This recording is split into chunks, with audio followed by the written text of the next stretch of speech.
Hello everyone. आज हम splitting of middle term topic करने वाले हैं। ये काफ़ी बच्चों ने डाउट भी पूछा था मेरे से, तो मैं आपको समझाता हूँ स्प्लिटिंग ऑफ मिडिल टर्म कैसे की जाती है। ये क्लास 9th और क्लास 10 दोनों के लिए यूज़फुल है, splitting of middle term.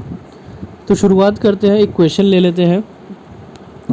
X square minus 5x plus 6, ये क्वेश्चन ले लिया हमने।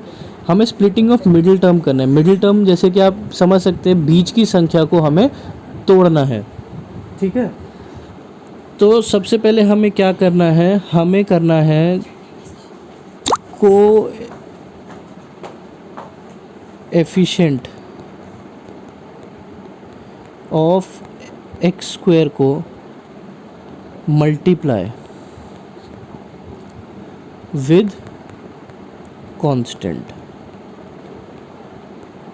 ठीक है। एक्स स्क्वायर का जो कोफिशिएंट है उसको कांस्टेंट के साथ मल्टीप्लाई करना है। कोफिशिएंट मतलब क्या होता है, पूर्णांक, और कांस्टेंट का मतलब होता है अचर। तो एक्स स्क्वायर के साथ यहाँ पर जो भी संख्या होगी आपको उसको किससे गुणा करना पड़ेगा, आपको उसको अचर के साथ, कांस्टेंट के साथ आपको क्या करना है, मल्टीप्लाई करना है। अब जैसे कि इस सवाल में यहाँ पर कोई भी संख्या नहीं है तो हम यहाँ पर 1 ले लेते हैं। हो सकता है यहाँ पे कोई संख्या दी भी हो, 2, 3, 10, 15 जो भी दी हो, आपको उसको हमेशा उस संख्या से गुणा करना है जिसके साथ x नहीं होता है। तो यहाँ पर अगर हम गुणा करेंगे तो 1 को 6 से गुणा करेंगे, आंसर कितना आएगा मेरा, 6 आएगा। तो ये है सबसे पहला स्टेप, ठीक है। आई होप ये समझ आ गया होगा आपको। आगे देखते हैं सेकंड स्टेप। सेकंड स्टेप कहता है जो संख्या आई है, जैसे 6 आया था हमारे पास, गुणा करके उसका अभाज्य गुणनखंड करना है। अभाज्य गुणनखंड आप सबको आता ही होगा। तो अभाज्य गुणनखंड जब हम करेंगे तो हमारे पास क्या आ गया, 2 गुणा 3 गुणा 1, ठीक है। 1 लिख लेते हैं हम, क्योंकि कभी कभी 1 की ज़रूरत पड़ जाती है हमें, इसलिए हमने 1 लिख लिया। अब वापस अपने सवाल पे आते हैं हम। तीसरा स्टेप जो फाइनल स्टेप होता है हमारा, x square minus 5x plus 6, ये सवाल था हमारा, और गुणनखंड करके आया था हमारे पास 2 गुणा 3 गुणा 1। अब बीच वाली संख्या क्या है मेरे पास, -5, ठीक है, चिन्ह ज़रूर याद रखिएगा, माइनस का 5। और आखिरी वाली संख्या क्या है मेरे पास, प्लस का 6, ठीक है। तो अब आपको इन 3 संख्याओं को इस तरह से इस्तेमाल करना है कि ये 2 संख्या बन जाए पहले तो, और वो 2 संख्या जमा या घटा कुछ भी कीजिए, -5 आना चाहिए, ठीक है। तो हमने क्या किया, 2 को 1 से गुणा किया तो क्या बन गया, 2 और 3। तो ये 2 संख्या आ गई हमारे पास। अगर मैं इनको -2 और -3 ले लूँ तो क्या ये -5 देगा, बिल्कुल देगा। तो हमने यहाँ पे लिख लिया एक्स स्क्वायर -2x -3x जमा 6। अब ये जो 2 संख्या आई हैं, इन दोनों को अगर मैं गुणा करूं तो क्या मेरे को वापस वही संख्या मिल रही है, हाँ मेरे को वापस वो संख्या 6 मिल रही है, ठीक है। अगर मैं मान लीजिए यहाँ पे इसको मैं प्लस कर देता तो प्लस माइनस माइनस, तो ये कितना आता, -6 आता। लेकिन मेरे को संख्या कौन सी चाहिए थी, +6 चाहिए थी, ठीक है ना। तो इसलिए हम इसको -3 नहीं लिख सकते, तो इसलिए ये क्या रहेगा, +3 नहीं लिख सकते, इसलिए ये -3 ही रहेगा। अब क्या करना है, हमें कॉमन लेना है। तो x -2 -3 x -2, याद रखिएगा x -2 ये वाली संख्या हमेशा सेम रहती है।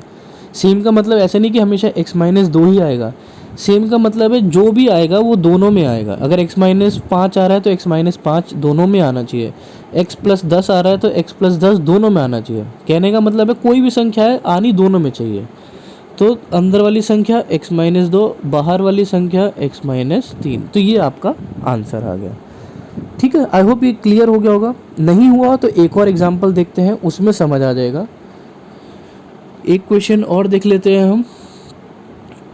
तो क्वेश्चन है हमारा 3x square plus 13x plus 4, ठीक है। अब देखिए सबसे पहला स्टेप क्या कहता है हमारा, आपको x स्क्वायर वाली संख्या को बिना x वाली संख्या से गुणा करना है।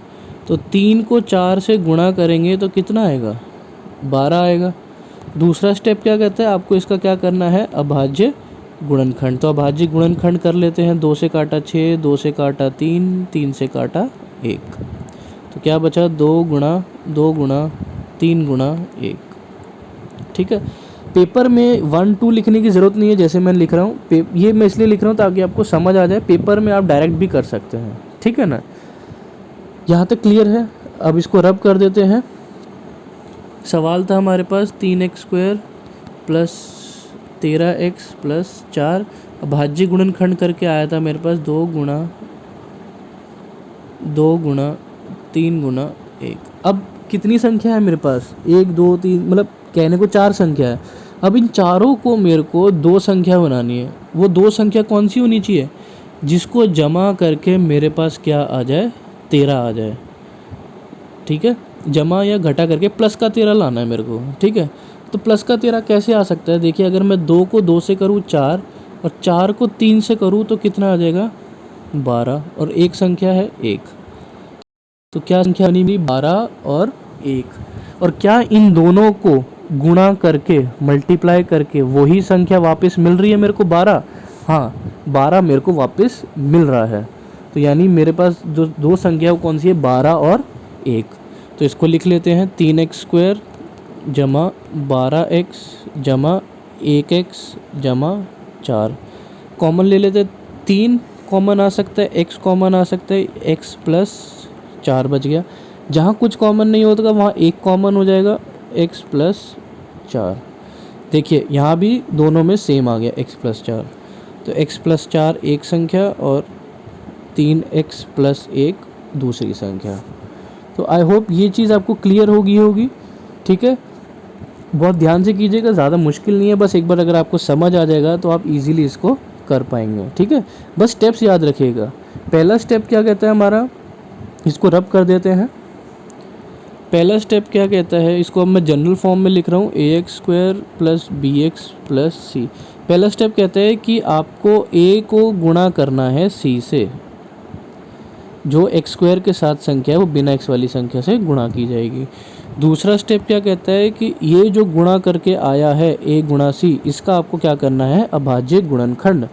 मान लीजिए ये आया PQR, अभाज्य गुणनखंड करना है।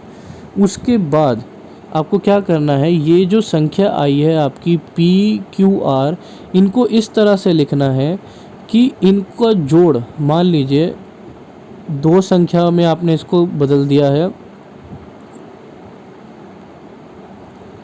x और y नहीं लेते, हम इसको ST ले लेते हैं। ठीक है, आपने इन 3 संख्याओं को इन 2 संख्या में बदल दिया। अब ये 2 संख्या का जमा या घटा, s प्लस t का या तो जमा या घटा किसके बराबर होना चाहिए, b के बराबर होना चाहिए, उस बीच वाली संख्या के बराबर होना चाहिए। और s गुणा t किसके बराबर होना चाहिए, a गुणा c के बराबर होना चाहिए। ये याद रखिएगा। ठीक है, ये a b c क्या है, ये आपको हो सकता है समझ ना आ रहा हो। ये हमारी जनरल इक्वेशन होती है, ax² plus bx plus c। ठीक है, इसको याद रखिएगा। तो जो 2 संख्या आप बना रहे हैं उनका जोड़ या घटा किसके बराबर होना चाहिए, b के, यानी इस बीच वाली संख्या के बराबर होना चाहिए। और गुणा किसके बराबर होना चाहिए, a गुणा c के, यानी इन दोनों के गुणन के बराबर होना चाहिए, मल्टीप्लिकेशन के बराबर होना चाहिए। तो ये था हमारा स्प्लिटिंग ऑफ मिडिल टर्म। इसको अच्छे से समझिएगा और फिर आप अपना क्लास 9th का हो चाहे क्लास 10th का हो, आप उसको आराम से सॉल्व कर सकते हैं। Thank you.